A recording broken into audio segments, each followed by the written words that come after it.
Running Flow. Running Flow. Oh, Running Flow, le podcast. Salut et bienvenue dans ce premier épisode du podcast Running Flow, un épisode pilote qui servira donc d'essai pour la suite. On va tester des rubriques, on va tester des approches différentes. Vous connaissez un petit peu la ligne éditoriale de Running Flow et de ses millions d'abonnés, que dis-je, de ses milliards.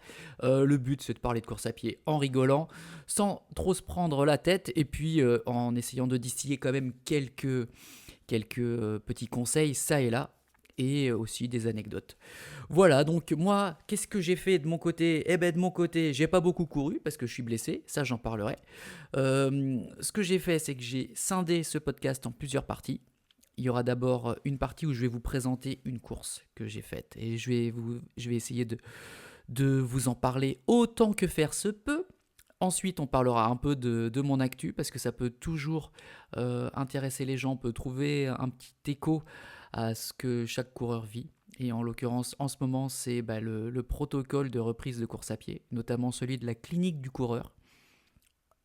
Après, je vais aborder le sujet du jour, commencer ou reprendre le sport, comment faire. Vaste débat.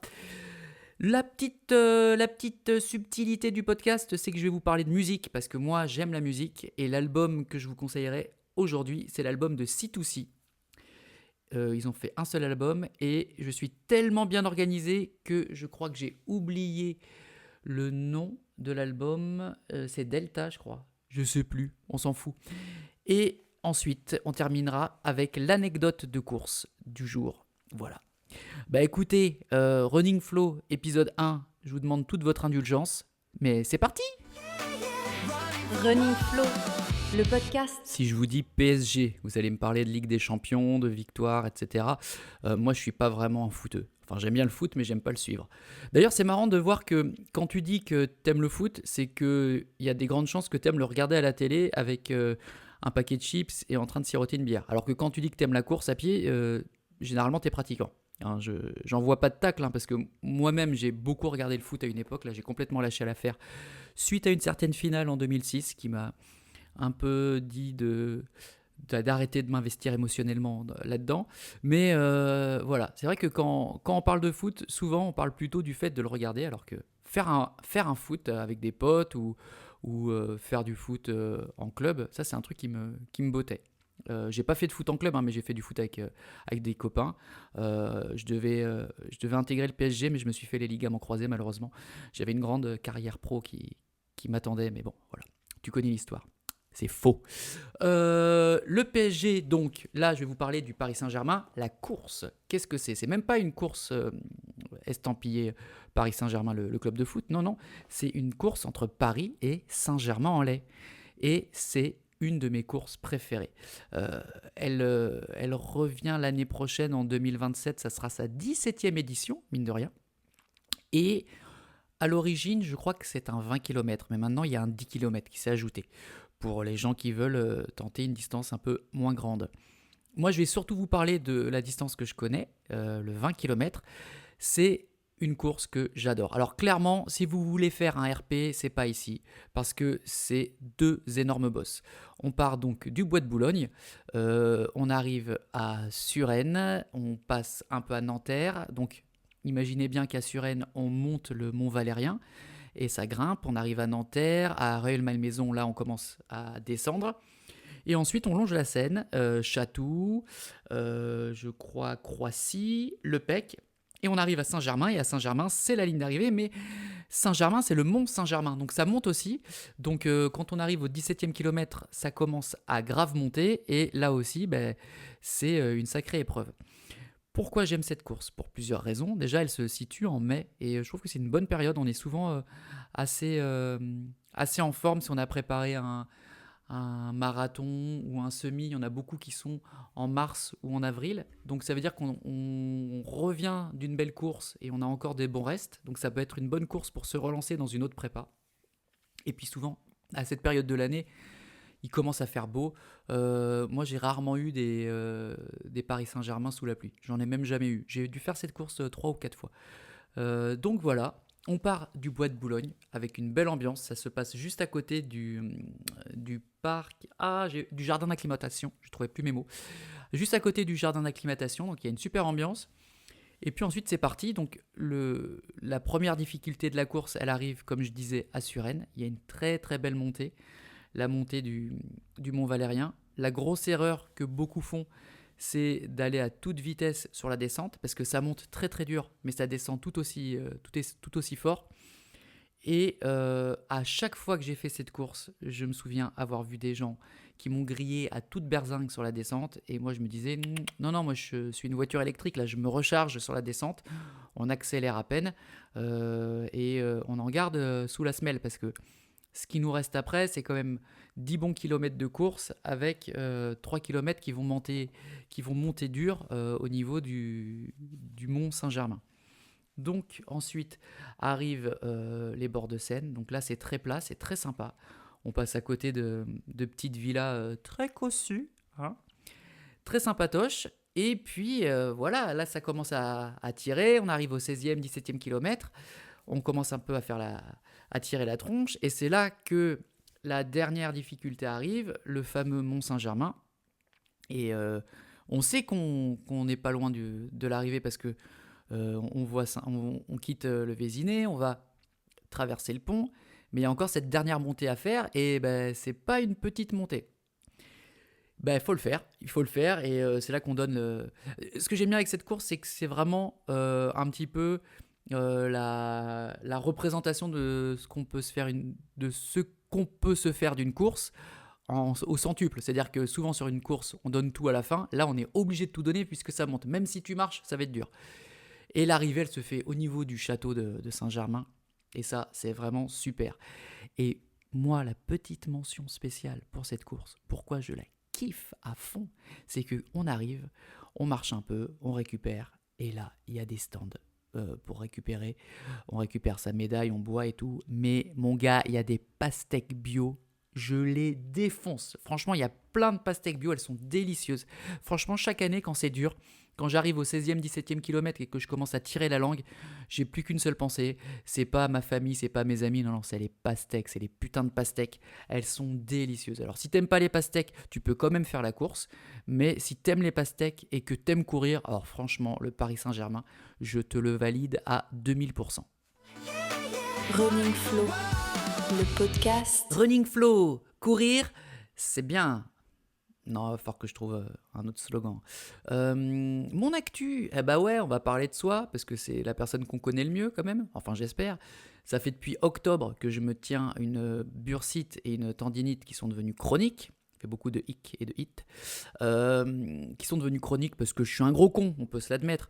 J'ai forcé alors que j'avais déjà mal et la tendinite c'est devenu une petite boule sur le côté du tendon d'Achille et cette petite boule c'est une bursite et ça fait mal, ça tire, ça blesse et le problème c'est que dès que ça va mieux je reprends comme un imbécile et que du coup ça va moins bien et il y a eu plusieurs fois où je pensais que c'était terminé, que c'était derrière moi. Je me souviens en décembre, tout allait mieux, j'ai fait le Choco Trail. Le Choco Trail, c'est un marathon trail dans la boue, 42 km de plaisir, de boue et de chocolat. Eh bien, tout allait bien, aucune douleur. 2 jours plus tard, je boitais, mais très très violemment. Donc, voilà, je pense que j'aurai toujours une fragilité sur cette cheville. Mais j'ai envie de recourir un petit peu. Et ces derniers temps, j'ai dû quand même annuler 3 courses. Alors, le 10 km de Vincennes, ça allait. L'Eco-Trail de Paris, déjà, ça fait un peu plus mal. Et puis l'UTMB Alsace, là, ça fait beaucoup plus mal, moralement et au portefeuille. Donc, autant te dire que maintenant, quand je m'inscris à une course, je prends l'option résiliation. Hein. Pour 9 € de plus, ça vaut le coup. J'ai jamais eu à le faire du coup, mais j'espère que ça fonctionne. Hein. Rassurez-moi dans les commentaires, ça fonctionne quand tu résilies, que tu utilises l'option résiliation, j'espère. Hein. Sinon, c'est 9 € 9 €, 12 €, je sais plus. J'espère qu'on met pas ça, on jette pas ça en l'air. Je crois qu'il faut un certificat du médecin et puis voilà. Bref. Toujours est-il que à partir d'avril, j'ai décidé de prendre le taureau par les cornes et je me suis dit on va aller voir un kiné, mais pas n'importe quel kiné, un kiné du sport. J'ai trouvé un type qui m'a été recommandé par plusieurs copains coureurs et une amie kiné qui était elle-même l'élève du monsieur que je vois donc depuis fin avril, on va dire, avril. Et bah, c'est super parce que être avec un kiné du sport qui s'y connaît, ça change des kinésithérapeutes qui te mettent dans un coin, qui te mettent un petit électrostimulateur ou qui te donnent un exercice à faire pendant qu'ils s'occupent de 3 autres patients. Là, pendant une demi-heure, 45 minutes, le type, il ne s'occupe que de moi. Il me donne des protocoles différents à chaque fois. On estime vraiment la douleur, on voit ce qui marche, on voit ce qui marche pas. Il y a un vrai retour sur les sensations et c'est super intéressant. Du coup, eh bien, je sens une vraie amélioration. Je sens aussi, là, j'en suis persuadé que la douleur, elle sera à vie. Mais ça, c'est pas grave. La douleur, elle est supportable. Notamment, ça, j'ai appris en ultra trail qu'on peut faire très bien avec les. On apprend à gérer les douleurs. Moi, ce que je veux, c'est ne pas boiter et être capable de finir un marathon ou n'importe quelle course dans les meilleures conditions. Donc, pour l'instant, qu'est-ce que je fais? Je cours doucement, mais je cours, c'est déjà ça. Et puis, je fais beaucoup de renforcement, de la pliométrie. La pliométrie, c'est des mouvements un petit peu explosifs, des sauts. Et je vois comment ça évolue. Donc, il y a plein de mouvements différents. Le but, c'est de renforcer le tendon. Il faut savoir que le tendon, la partie abîmée du tendon, elle se répare pratiquement jamais vraiment. Le but, c'est de renforcer les parties qui sont, elles, encore saines et de faire en sorte qu'elles compensent et qu'elles soient bien solides. Ça veut dire, en gros, tu fais de la rééduque et du renforcement tout le temps. Et avant chaque course, je sais que maintenant, il faudra que je me prépare pendant 10 minutes, un quart d'heure à bien échauffer la jambe, à bien faire des exercices de montée de cheville, mollet statique en appui rectiligne pendant 2 minutes, le temps que ça chauffe bien, que ça débloque un peu la cheville. J'ai remarqué aussi que ma cheville se bloquait un peu maintenant, donc il faut faire des exercices d'assouplissement.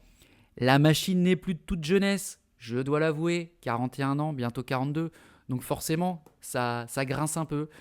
Mais bon, en tout cas, je suis pris en charge, le moral va bien, parce qu'il y a un vrai rapport, un vrai lien entre le psy et le physique, et ça, je m'en suis rendu compte avec ma blessure. Pas mal de soucis perso qui ont fait que tout mon corps était tendu, donc forcément la tendinite, elle suivait le mouvement. Qui plus est, je crois qu'il y a des histoires d'hormones. Il y a par exemple le cortisol qu'on sécrète quand on est stressé, et le cortisol, c'est pas l'ami des tendons. Il vient un petit peu empêcher la bonne cicatrisation des tissus. Si j'ai bien compris, en tout cas, être stressé, avoir le moral dans les chaussettes, ça veut dire qu'on a aussi une tendinite dans les chaussettes qui s'en va pas. Du coup, je suis aussi un protocole pour la reprise de la course à pied qui est validé par mon kiné, et c'est le protocole de la fameuse clinique du coureur. Lequel est-il? Il est simple en fait. Il est simple et je l'ai devant les yeux, je vais pouvoir t'en parler.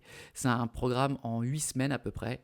Et faut pas vouloir faire du fractionné tout de suite, les amis. On va pas courir vite. En fait, si on va faire du fractionné, on va faire que ça, mais on va pas alterner grosse vitesse et footing. On va plutôt alterner footing et marche.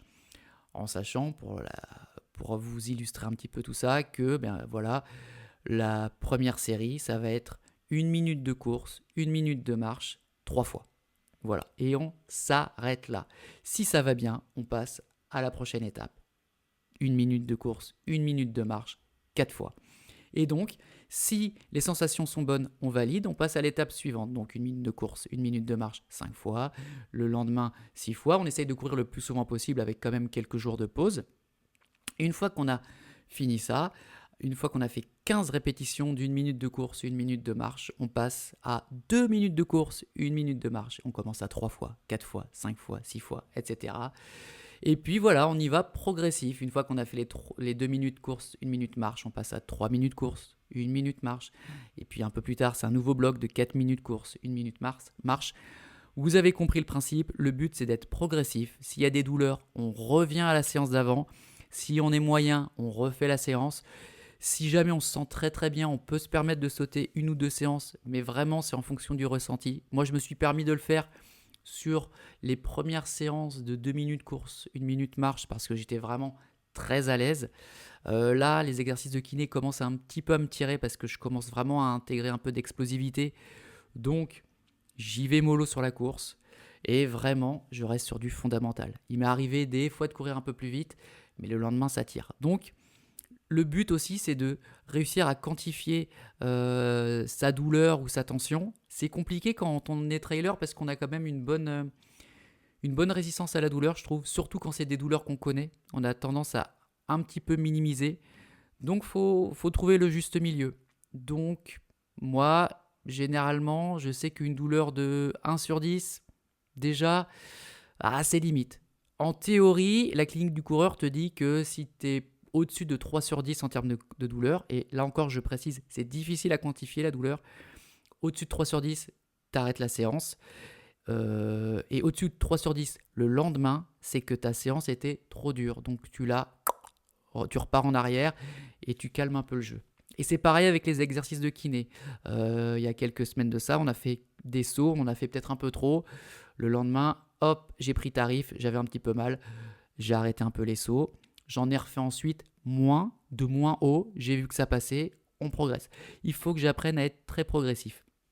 Ce qui est dur en fait, c'est pas tant d'être progressif, c'est de ne pas s'enflammer quand ça va bien. Parce que tu fais ta série de, je sais pas, 3 minutes course, 1 minute marche, x 4. Franchement, tu as couru 20 minutes, tu es le roi du monde, tu t'emmerdes à fond. Tu te dis, allez, c'est bon, demain, je vais courir 10 km, ça passe. Non, non, non, c'est là que c'est difficile. Mais le lendemain, tu fais la même chose, mais tu fais pas x4, tu fais x5 et tu n'accélères pas et tu gardes ce rythme. Parce que je me suis rendu compte que c'est comme ça que je revenais meilleur. Et finalement, je crois perdre du temps en faisant ça, mais j'en perds beaucoup moins que à l'époque où je me suis blessé, où dès que ça allait mieux, j'envoyais pleine caisse, et au final, je me reblessais 2 semaines après et je repartais en arrière. Là, je prends mon temps, mais au final, j'ai des acquis beaucoup plus solides qui me permettront de ne pas rechuter. Du moins, je l'espère. Bien sûr, ça s'accompagne d'une bonne hydratation. J'essaye de bien manger. Je fais attention à vraiment limiter les excès de junk food. Pratiquement plus d'alcool. J'essaye de mettre tous les trucs de mon côté. Et puis, muscu. Et ça, bon, à la salle, je peux te dire que j'en vois.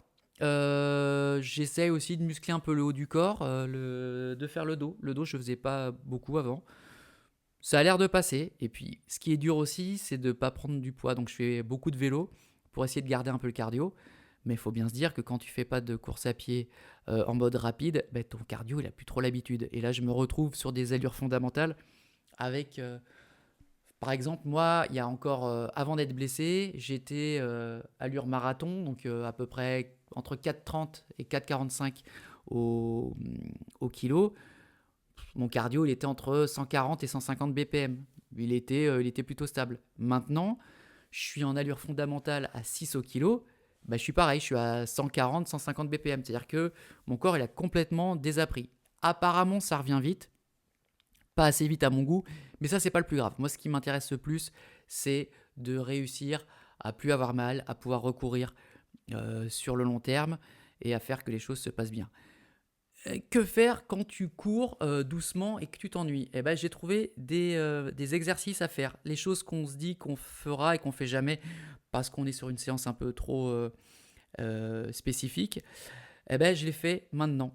Par exemple, la cadence. Moi, j'avais toujours une cadence trop basse. Je fais des trop grands pas, on va dire. J'étais à 150 pas par minute. Le but, c'est d'être à peu près 170, 180. Tout simplement, je m'entraîne en écoutant de la musique à 180 BPM ou tout simplement en essayant de faire des plus petits pas.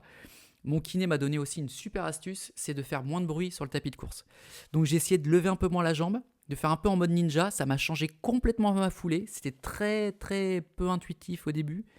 Et finalement, ça commence à venir. Je vois là que naturellement, je commence à avoir une foulée qui est plutôt à 170, 180, sans trop y penser. Donc ça fait plaisir. J'essaye aussi de faire attention à avoir une position du buste un peu plus droite et un peu plus penchée. J'ai vu qu'il fallait être pas trop avachi, donc un peu droit, le buste légèrement penché vers l'avant, le bassin mis d'une bonne façon, aller chercher un peu plus vers l'avant.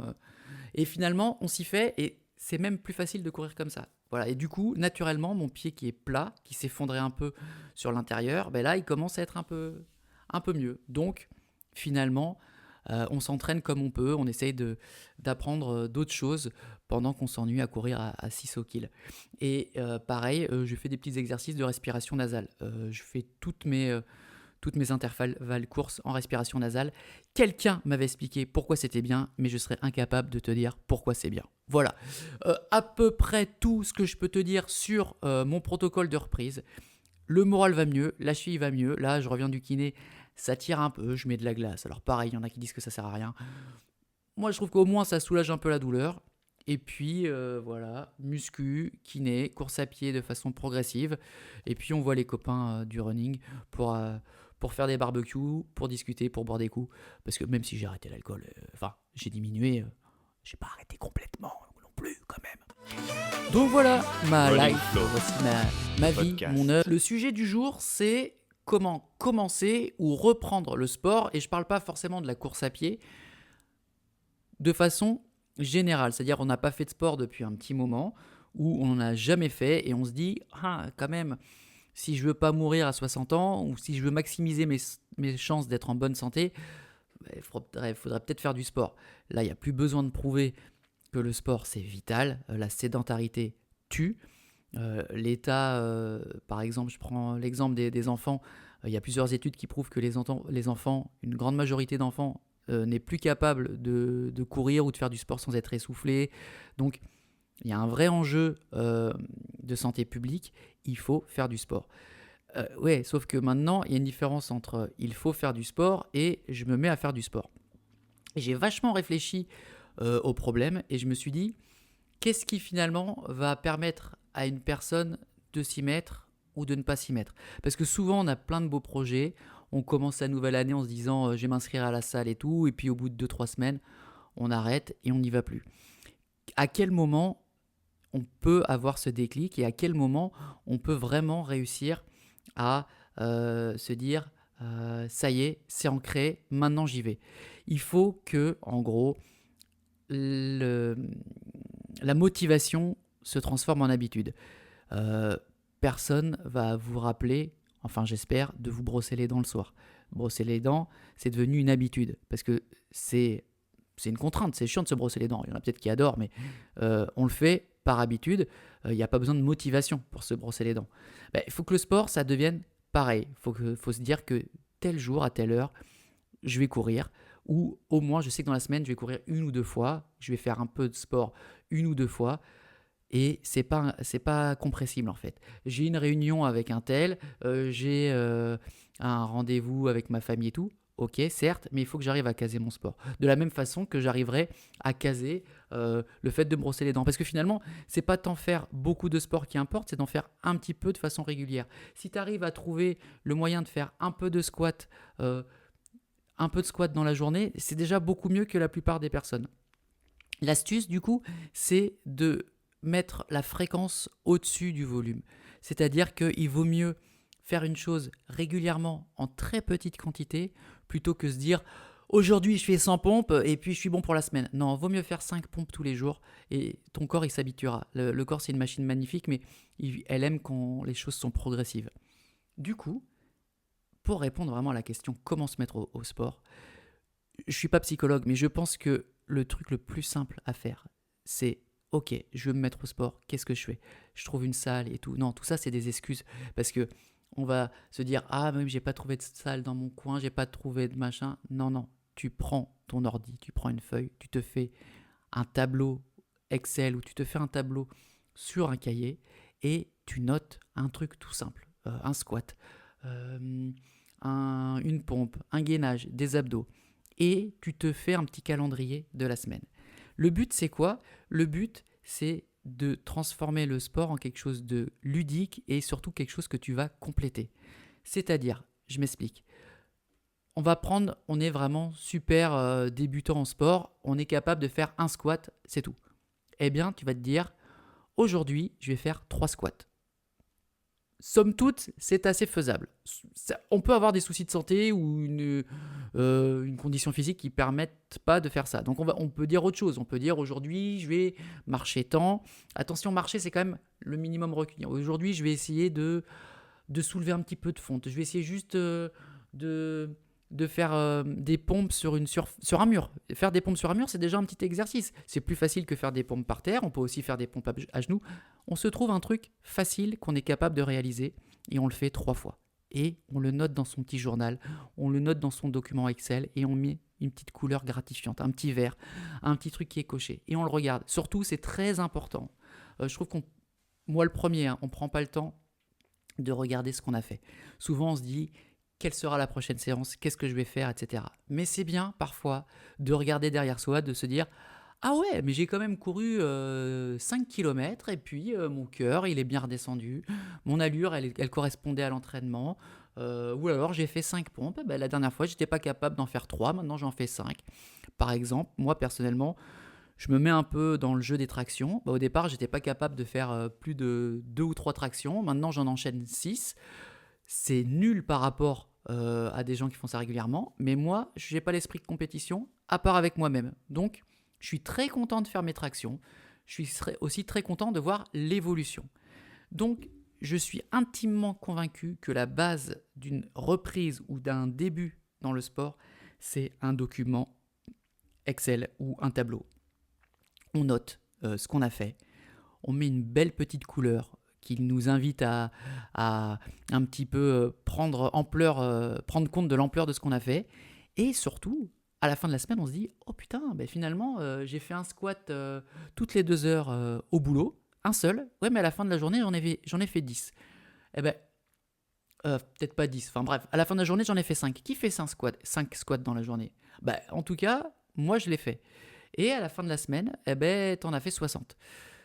Bah c'est bien. Et peut-être que la semaine prochaine, t'en feras 64. Et peut-être que tu vas voir une progression et tu vas te dire, en fait, c'est assez facile. Et si je faisais plus? Et puis, au bout d'un moment, tu vas te dire, voilà, le squat que je plaçais avant, c'était dur. Maintenant, j'en place 2 facilement. Et à un moment donné, au bout de 3 semaines, généralement, 3 semaines, un mois, on va plus se poser de questions. On va se dire, tiens, il est 10 heures là, c'est l'heure de mon squat. C'est l'heure de faire mon petit truc quotidien, mes petites pompes. On a tous des impératifs, les enfants, le boulot. Il faut bien se dire que un des meilleurs coureurs français, juste derrière Jimmy Gressier, c'est Yann Schrub. Et Yann Schrub, il y a encore pas si longtemps, il bossait. Je crois qu'il était interne à l'hôpital. Donc, c'est pas le boulot où on bosse le moins. Et le mec arrivait quand même à s'enfiler des séances monstrueuses. Ça veut dire que quand on veut, on peut trouver le temps. Il faut juste régler les curseurs. C'est-à-dire qu'il y a, oui, il y a peut-être une sortie avec des potes qu'on va pas faire. Il y a peut-être un moment devant la télé qu'on va écourter. Mais on perd tellement de temps parfois à glander devant son téléphone, à faire des choses qui sont peut-être pas si intéressantes, alors que là, on parle quand même de notre santé. Le sport, ça réduit plein de risques cardiovasculaires, ça diminue le risque de cancer, ça fait énormément de choses qui sont bonnes pour la santé. Je pense que lui consacrer 10 minutes par jour, c'est un minimum. Et c'est pour nous en fait. Qui plus est, c'est pour nous et ça permet tellement d'être bien dans sa tête également. Donc voilà, mon astuce pour résumer, c'est de commencer par un beau petit tableau, un beau petit graphique. Faites comme vous voulez, mais faites quelque chose de facile. Il faut commencer bas, très bas, pour que ce soit facile à faire, qu'on puisse le refaire et surtout qu'on puisse se dire « Hey, je l'ai fait et maintenant je vais aller un petit peu plus loin ». On n'oublie pas, en premier c'est la fréquence, ensuite c'est le volume et ensuite c'est l'intensité. C'est pareil qu'en course à pied. Voilà, c'était mon petit conseil d'amateur, mais je sais que chez moi ça marche et je sais que chez les personnes qui ont fait un peu comme ça fonctionne. Alors, on prend son courage à deux mains et on ouvre son plus beau tableau Excel. Oh, Running Flow, le podcast. C2C, c'est un groupe français qui est composé de 4 DJ, dont notamment Vincile, qui était le chanteur, le rappeur du groupe Hocus Pocus. Ils ont fait un seul album qui s'appelle, donc non pas comme je disais Tetra, mais qui s'appelle Tetra, mais pas Delta. Voilà, Tetra avec un 4. Et c'est une sorte d'électro un petit peu rap électro, on va dire. Moi j'adore ce style de musique. Voilà, le genre musical, si j'en crois la fiche Wikipédia, c'est du breakbeat. Voilà, bravo. Pour un mec qui a bossé dans la musique, je suis vraiment un escroc. C2C, j'ai découvert ça, si je ne dis pas de bêtises, lors de mes premières séances d'entraînement pour mon premier marathon. Et ça date donc de 2015. L'album ne date pas de 2015, hein. Il datait de 2000, si je ne dis pas de bêtises, 2012. Et c'est vraiment super. Ça donne la pêche, c'est souvent sans vraies paroles. Il y a quelques chanteurs, mais c'est souvent des rythmes un peu répétitifs, un peu comme du Daft Punk, mais un peu plus orienté pop, légèrement rap, parce que c'est des disques jockeys, des DJ, comme on dit, à mon époque. Voilà, donc c'est vraiment super cool. Malheureusement, ils n'ont pas fait pas d'autres albums, mais il y a de quoi vraiment s'éclater sur ce truc. Ça dure, on va dire, allez, une bonne 25 minutes. 57 minutes quand même. Oh, bah dis donc. Voilà, il y en a certains qui sont assez connus. Il y a The Cell, Down the Road, Because of You. Enfin, vraiment, c'est un album que je vous recommande. Alors, je vais essayer d'en passer quelques extraits très rapidement, mais pas trop long pour pas me faire striker. Mais voilà, C2C, l'album s'appelle Tetra, T-E-T-R 4. Malheureusement, il n'y a pas eu de suite, mais pour vos entraînements un petit peu fractionnés, un peu intensifs, ou vos sorties un peu dynamiques, c'est vraiment un must-have, comme on dit chez nous dans le Vaucluse. J'habite pas le Vaucluse. Running Flow, la course à pied, un plaisir toujours partagé. Non, c'est nul à chier aussi, hein. On va trouver un slogan.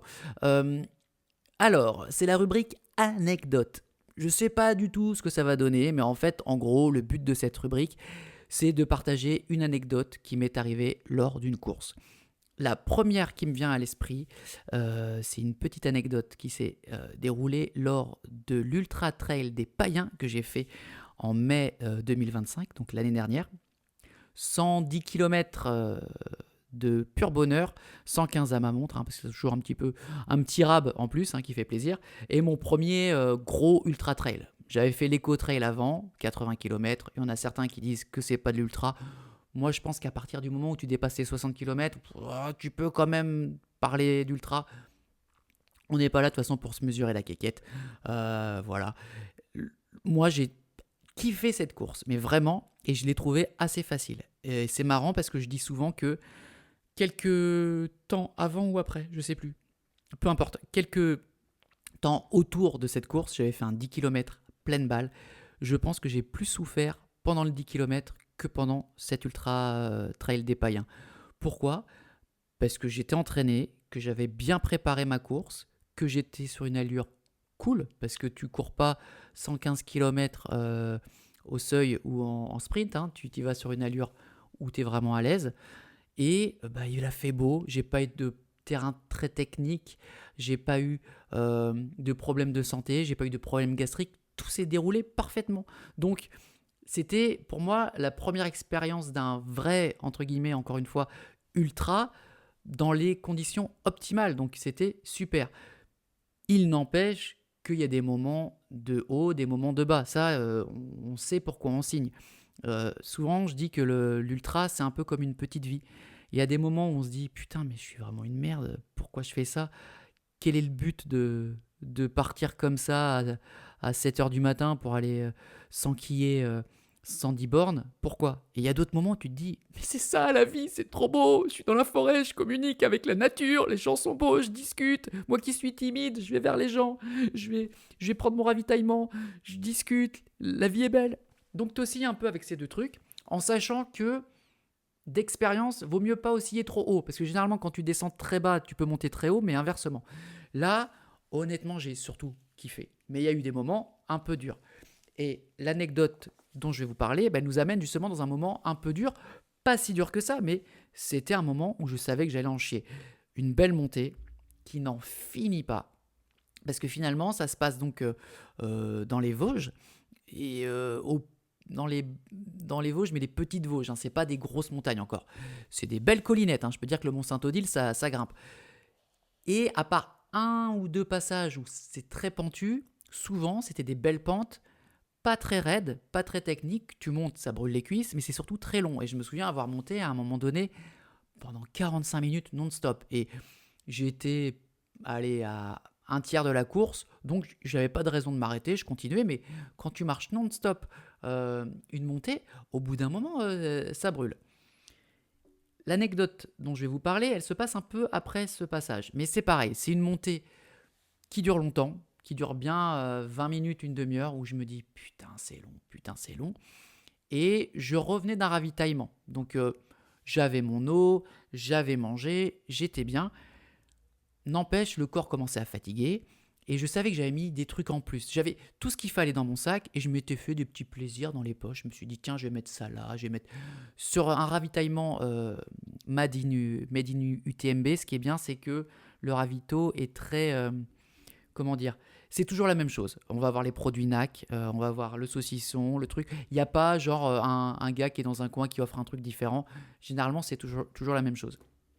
Notamment des bouillons qui sont délicieux, avec un peu de vermicelle, bref.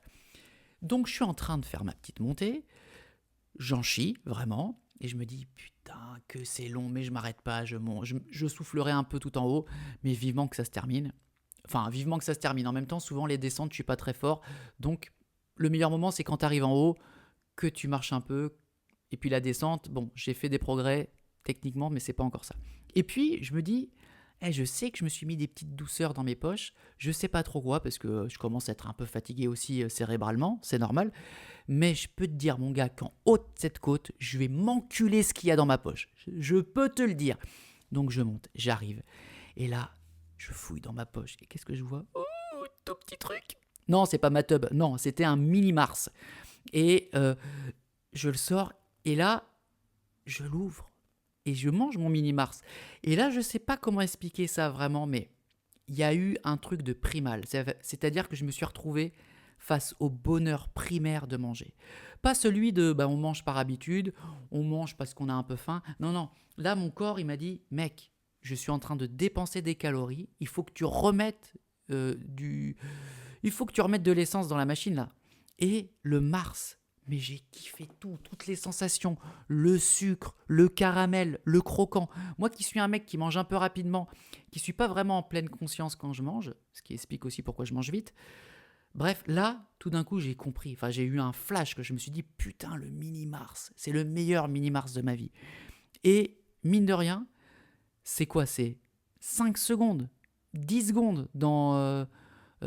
allez, le temps de mâcher, on va dire 1 minute pendant mes 18 heures de course de l'UTMB Alsace, mais putain, ça a été 1 minute de kiff absolu, parce que j'étais là, j'étais dans le moment présent, en train de manger mon Mars, en train de me récompenser de mon effort.